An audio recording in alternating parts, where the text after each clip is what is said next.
The collective meltdown Democrats had on election night when they realized Donald Trump would be next president of the United States was off the charts.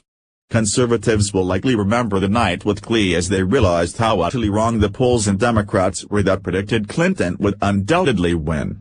Many will also remember, with a sigh of relief, that one of the most arrogant and corrupt campaigns of modern history failed to accurately gauge the will of the people.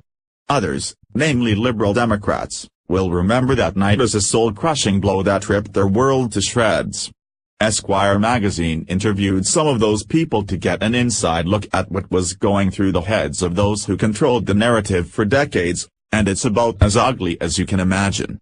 Esquire interviewed 40 people who either covered the election or worked on one of the campaigns, and their stories represent the dangers of living in a bubble. Trending, scientists on advanced project accidentally provide evidence atheism is wrong. New Yorker magazine writer Rebecca Traister recalled how alone she felt when she realized Clinton lost. "I felt so alone, I knew it was done. I was by myself on the floor. I started to cry," Traister said. "People were throwing up. People were on the floor crying," she recalled. Former CNN host Reza Aslan cried how he had a panic attack when he heard Trump won. "My wife stayed up and I went to sleep, then she woke me up around 1 or 2 in the morning bawling and told me that it was over. My poor, sweet wife. She wanted to hug and kiss me but I went into a panic attack and couldn't breathe," he wrote, as reported by Esquire. CNN political commentator Simone Sanders said she was in shock. "I still couldn't believe it was happening. When he talked about us coming together and healing for the country, I wanted to throw up in my mouth," she said.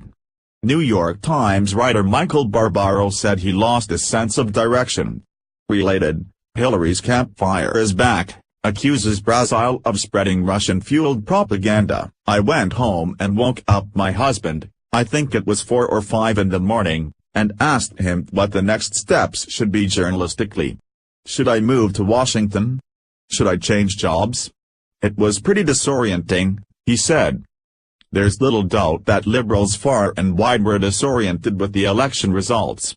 What's especially telling about these meltdowns is the fact that 1 year later, Democrats are still as distraught as they once were. The left still spews an inordinate amount of hate Trump's way instead of working on getting over it.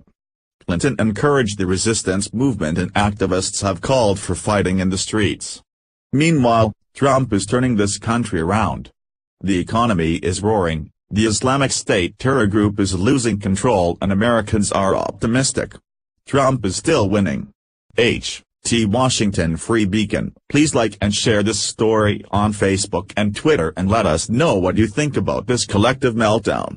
What do you think about what these Democrats said? Scroll down to comment below.